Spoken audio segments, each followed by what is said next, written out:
Hey everyone, it's Jeff from Programmer vs. World. And today in part 3 of our AEM forms tutorial, we're going to start building a form. And in preparation for doing this, I realized that one of the first things we're going to end up doing is building an address block, which we're going to need to reuse. So I thought we'd go ahead and talk about form fragments in this tutorial. So I'm going to log in as admin. No need to do anything special here. We'll go to forms, forms and documents. I deleted our form from the last tutorial, and I'm going to end up putting it right back. Just in case you're joining me and you weren't a part of the last tutorial and you already understand how the editor works, it'll just make more sense than starting from scratch anyway. So we're going to create an adaptive form. Don't worry about the fragment part just yet. And I'll click basic. I know it comes with some stuff in it already. We're going to delete that. We'll go next. What did I say I want to call it? DVD order form. No need to fill anything else out. Canvas is fine. If you do want to develop in a different theme, you can. Just know that what you're going to see on the screen here with me won't be the same. And we'll just say create. And done. Okay, so we're going to go to our DVD order form, and just by clicking on it, and then we'll click edit. I want to leave this tab open because we're going to use it to get to our preview here in a minute.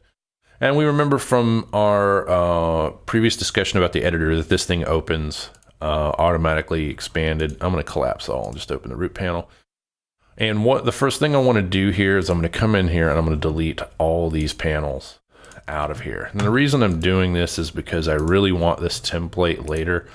Just because of the header it has up here, it's sort of embedded in the template and it's nicer.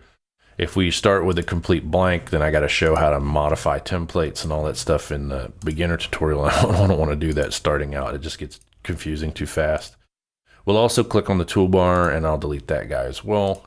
Now all we have is a root panel. And I'm going to come in here and edit this panel by clicking on the wrench. And I'm going to say, we want the panel layout to be responsive, everything on one page, and voila, we now have a blank form.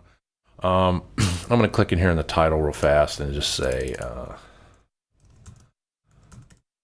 we'll say DVD order form. There we go. And I don't really need this to say child support services, so it's kind of odd that it would say that. And for right now, I'll just put the word DVD order form in there too. We'll brand it later, or you guys can brand it however you want. Okay, so now we have a completely blank form. If I go back one tab here and I can say preview is HTML, I just get that. Oh, by the way, if we refresh here, it'll show in there. You can just refresh this one if you want, but this JavaScript loading of this bar is annoying, so I usually just leave it like this. All right, so now that we got our editing environment up, we got our workflow sort of cut out for us. Let's revisit what I wanted to build, which is this guy. And a primary reason is it has so many improvements that could be made with adaptive components that we could really smooth this out. But the biggest thing I wanted to tackle today is the fact that this billing address and the shipping address is on this form, and it doesn't need to be if they're the same. So I thought we'd start by just creating the billing address. And we'll create a fragment out of this, and I'll show you how to reuse it. Yeah, so in order to do this, there's a couple ways we can add components to the form. We can come here to the plus button and drag them on. You'll notice that there's a target here for dragging stuff. There's also one here, but this is actually for the form itself. This is like a parse this, so to speak, inside the header for some reason. But this is the target we're after. There's also one below the footer. This template's really cool for that, and that's why I wanted to reuse it. There's no way to create a blank one just from this template that doesn't have the components in it because they're sort of hard-coded in it for demo purposes. But we can also click inside these things and hit the plus. So let's do one each way. And, so first we'll scroll down on our list. We'll see that there's a text box. Simplest component in the world, right? We'll just drag it up here, and we'll notice you get an arrow telling you where it's going to go. It's going to go above that panel, for instance. And then we can click the wrench and we can come in here and we'll give this guy a name. We'll say name text box. Now the reason we're doing this won't be apparent until later. Just know you can leave the auto-generated names in there, But later when you need to reference these, either in a Maven project or in the JCR or later in the rules designer, you're going to hate yourself for not giving it a value that makes sense. And I'll show you why later. And we'll just say that the title of this is name. Now we have a name text box. So for street address, let's click in on that actual drop target and then just say plus. And you notice we can scroll down here and select the text box, and it does exactly the same thing. Click on the wrench. We'll say street address text box. Sorry for my keyboard clicky.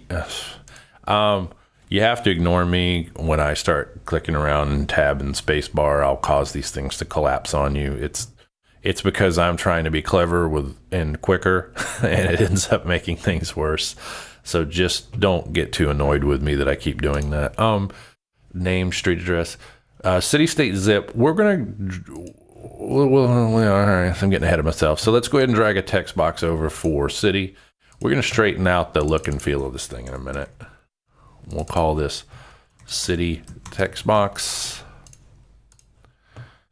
And state we want to use a drop down on, so we can click the plus icon there and we can say drop down list. And you'll notice the properties on this one have a little bit of extra stuff.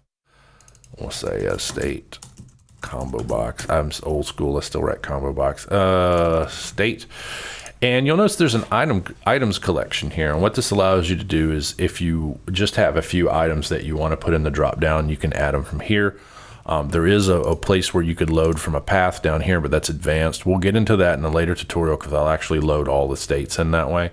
But for right now, let's just add a couple states. And notice the format of how this works is it'll be the option value equal to what you want displayed on the screen. So we can do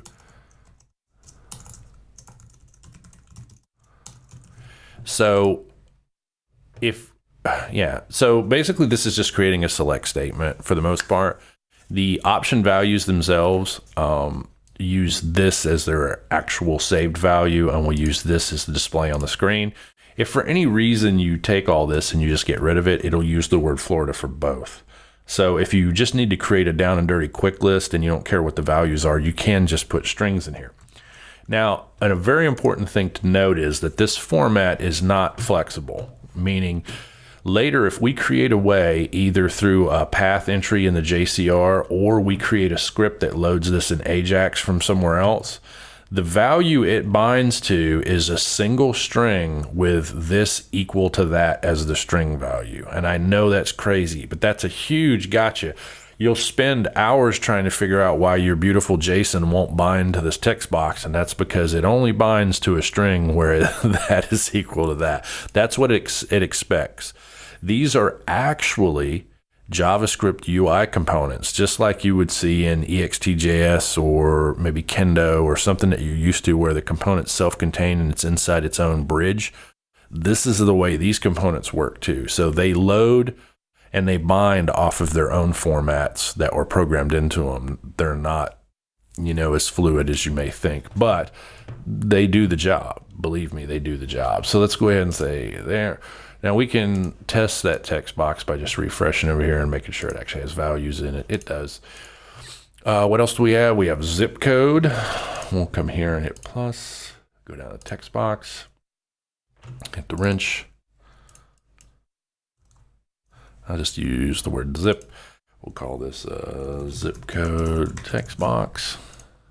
Now we're not going to worry about validators or any of that stuff just yet. I'll show you how to put those in another tutorial. And we'll click in here, the text box. I'm just randomly adding these things in different ways to show you that it's pretty flexible. Daytime phone number, for some reason, is already in there. That's good, I'll take it. I'll take that too. And there we go. So now if I come back over here to the DVD order form and the HTML preview and refresh, we can see pretty much our whole form, and now we have a drop down. Nothing really radically complicated about that. Now, let's suppose that I want city, state, and zip to be all on one line. Now, the way that this works is that the root containing panel has a property that specifies the number of columns. For instance, I can change this. It's non-destructive. I can change this to 3. and you'll see that these guys line up in columns of 3. So what we really want to do though is we want to add a completely new panel to this and put these guys inside of it, and I'll show you why in a second. Right now we're just dragging everything into the root panel. That's pretty bad form. That doesn't give us a good way to group things and keep things together. And it won't actually create that much of a visual separation, but it'll create a virtual separation, which will be really important for what we're about to do. So let's add a panel to the components list. And you'll notice when I go to drag it, I'll get an up arrow saying it's going to put it right there. I could just go ahead and put it up top here, but I'm going to drag everything into it. So I'm going to drop it right here. And I'm going to go ahead and edit the panel real fast. And I want to call this the billing address panel. I already have it filled out here. All right. And I'm going to say, okay. Now you'll notice I have 2 drop targets. I have one that's inside the panel and one that's outside. I want to take all these components from right here and drag them inside the panel. I'll take street address, city, state, zip, and daytime phone number. Now they're all inside the panel. If I go to my content view, I can see that they're all inside of there. And this allows us to now style that panel completely independently of everything else. So let's go into that panel and change the column or the number of columns to 3. And then on for instance, name, let's click this guy and say, notice he has a column span property, right? Each one of these guys will have that. We can set that column span to 3, and now he's full width. So we can continue to do that. We'll say street address. We want to do that as well too. And then daytime phone number. And now we're getting somewhere. Yeah, I like that. And then we'll refresh this. You'll notice the one thing that is missing is the label over top of it, where we have like the billing address over top. So this is easy enough. When it's inside its own panel, the description also operates as a title. So we can say billing address right here, and it'll actually drop a title up above it. Let's see what that looks like. Not too shabby. Is our state pull down still working? Yep. Okay. So now we're at an interesting dilemma. We need to create another one of these, and we don't want to reduplicate all the work that we just did again and have to come up with different names and everything else to put it on there. So what we can do is we can create what's called a form fragment. Now, a form fragment is very similar to a custom control, or anyone that has web forms experience in like ASP.NET. It means we can create sort of a composite control out of it and then reuse it in some places. The downside is the moment I turn this into a control, we have to edit it somewhere else. And on this page, it's going to look kind of funky. But let's look at what happens when we do it. We want to make sure that we have just this panel, like everything in this panel is going to become a fragment, right? So make sure you have the panel that you want selected. We clip the ellipses right here and say save as fragment. It'll ask us what we want to call it. I just want to call this address panel. And we won't give it a target or description or any of this stuff. And we'll just hit save. Now you'll notice it changed into this guy. Now this guy still has properties, at least the top level panel still does. We can still configure the top level panel, but we can't touch anything else on the inside of it. So where did it go?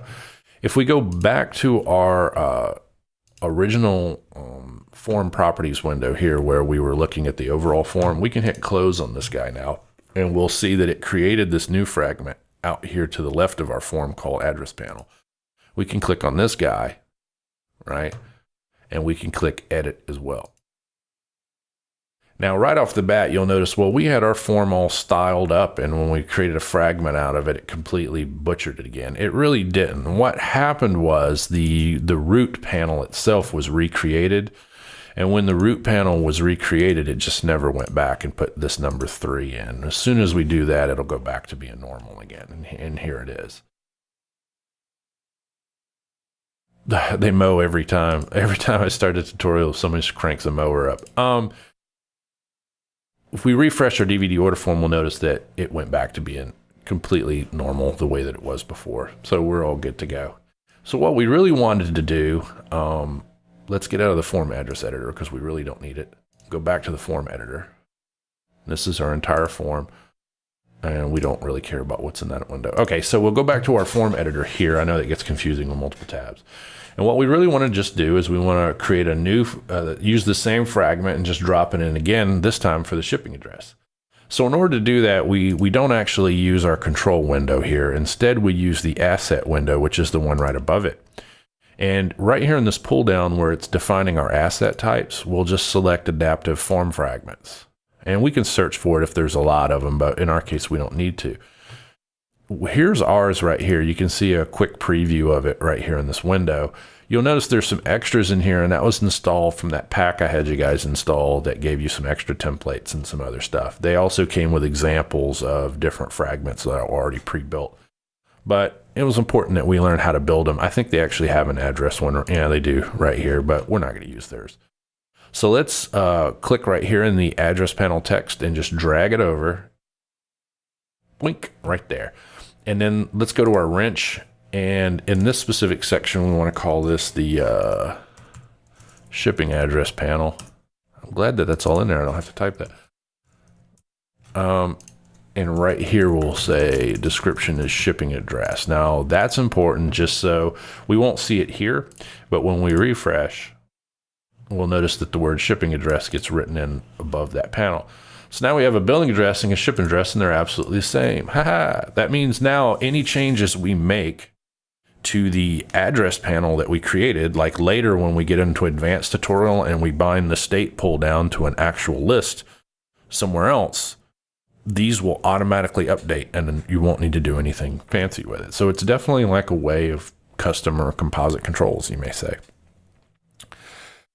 So we're almost done. We have both of these guys on the form. Really all that's left is a checkbox so that we can have the user check if they're the same, then don't bother to show two of them, and then the logic to show and hide them. So let's go ahead and do that. It's not really that complicated.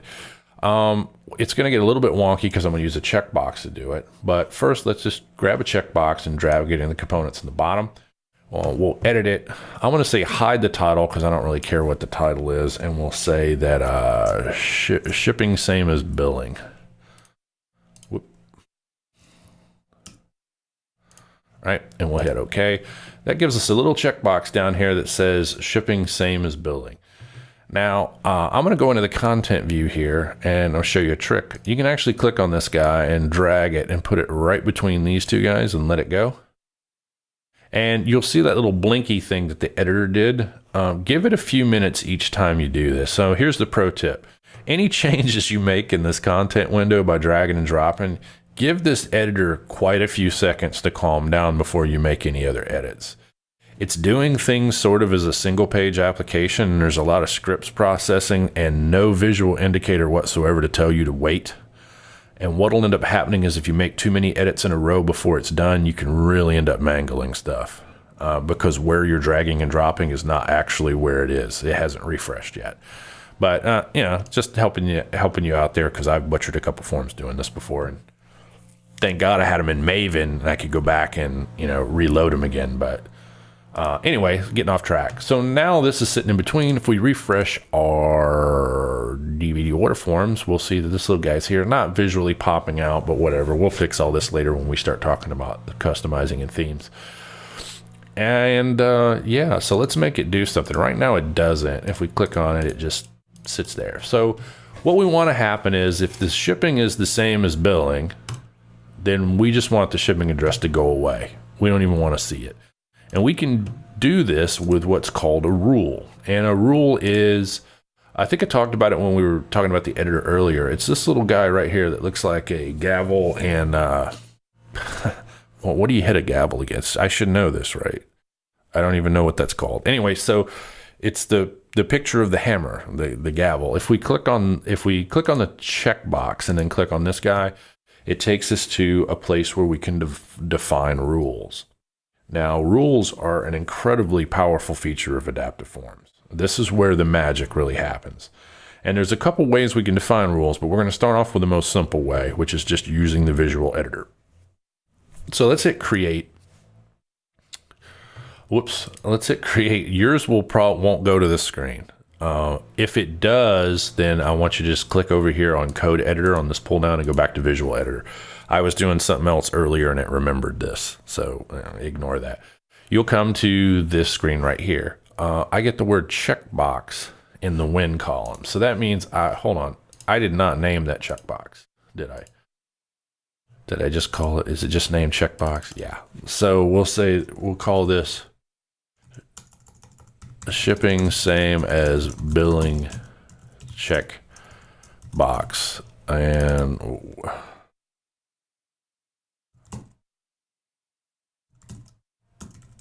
sorry, I should have given a name. This is one of the reasons why those names are so important. Now I'll click back in here, click on the gavel, click create. Sorry, you'll end up this way. So now you'll see a when clause and a then clause. When this happens, I want you to do this. So this says when the shipping same as billing checkbox, and we have a pull down of all the different things we could do. Now, we have a lot of things that we could do, including contains and a whole bunch of other wild stuff. But we're just going to be really simple, and we're going to say if it's equal to shipping same as billing. The way checkboxes, of course, work is if they're checked, whatever value it is that you checked will become the value of the item. In this case, I called it shipping same as billing, so it would show on the screen that way. So that's why I did that. But anyway, we'll say if it's equal to that, then we want to hide. Okay, so this is why the naming gets crazy, right? And we remembered that we called ours shipping address panel, so it became easy for us to find it. If you put crazy names in here, it's going to be really difficult for you to find what it is that you want to show and hide. And not only that, but later when it comes to readability, it'll be a lot easier for whoever has to maintain this. And remember, I'm going to click done here, by the way.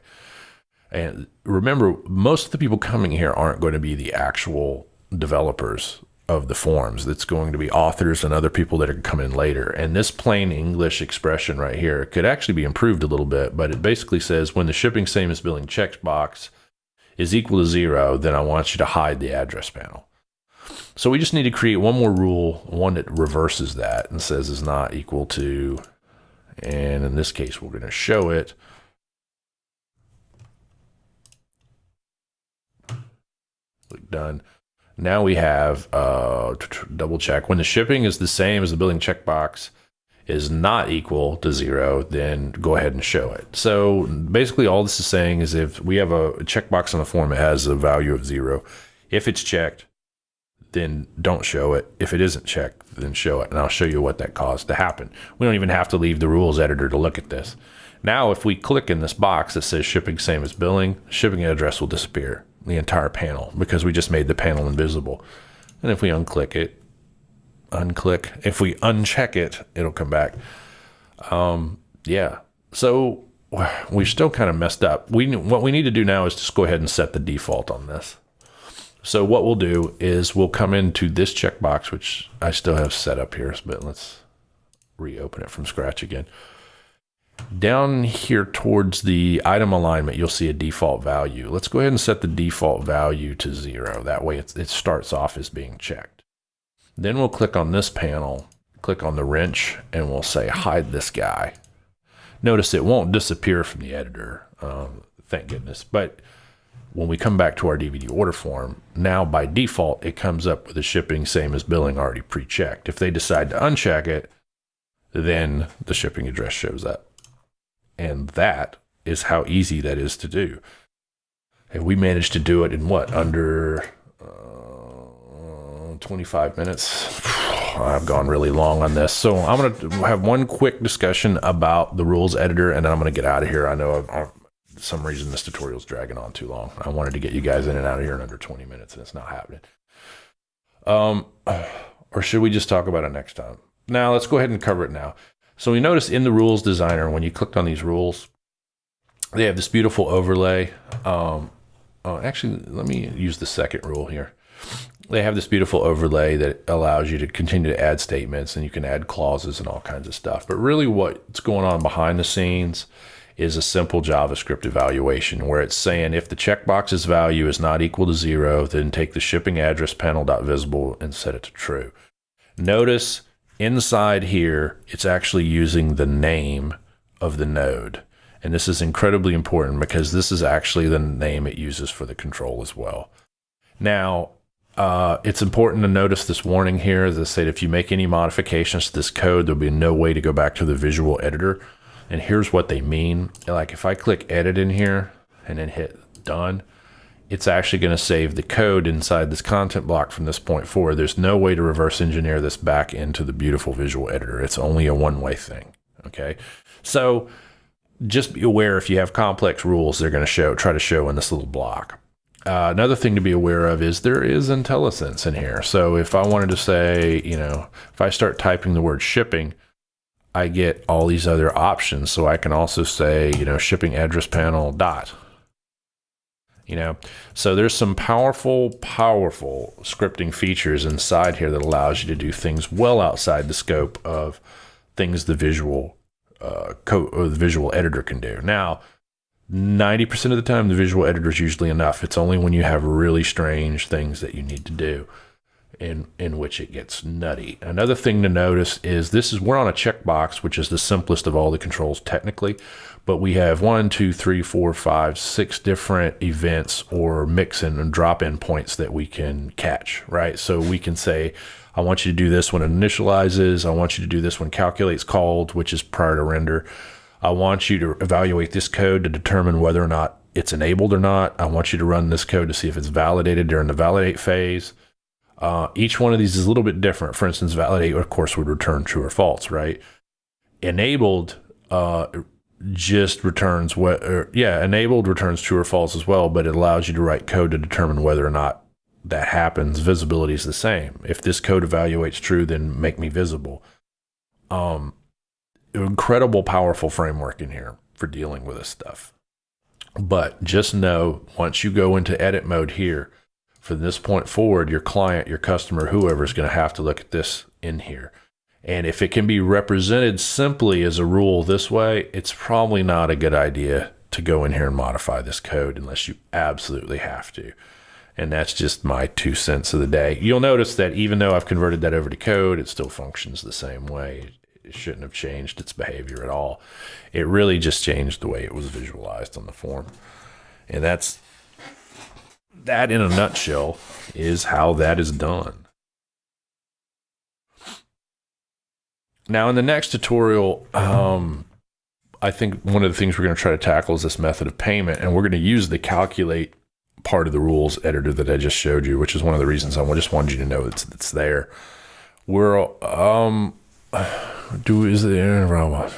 there's not a whole lot complicated to the actual. So what we'll do is we'll break this up a little bit smaller. In the next tutorial, we'll tackle this number of DVDs and this calculation of price here, because that seems to be the easiest. That seems to be a section separate from all this guys up here. This method of payment guy really needs to have some labels swapped, right? If I click debit, if I click check and close, this should switch from card number to check number, shouldn't it? And we don't need an expiry date. So there's some complicated rules in here, so we can make another fragment maybe out of this guy, and we'll just keep going. And that's really the way I kind of want to approach this, is just informally keep going, building this form out, and I'll show you guys the gotchas as we're going along. But we're off to a good start here. Today we learned how to use fragments, and we learned a lot about the rules designer, and hopefully I kept this under 30, right at 30. So let me get out of here. That way, if there's any edits, it'll actually duck underneath there. Remember to subscribe if you haven't already and you want to get these things as they come out. I'm going to try to put out more content more frequently. I know that's an empty promise, but once a week shouldn't that be that big of a deal unless I have another week like last week. But subscribe if you want to get this content as it puts out, and or as I put it out. And then I'm Jeff, this is Program versus World, and I will catch you guys in the next tutorial, and I'm out of here.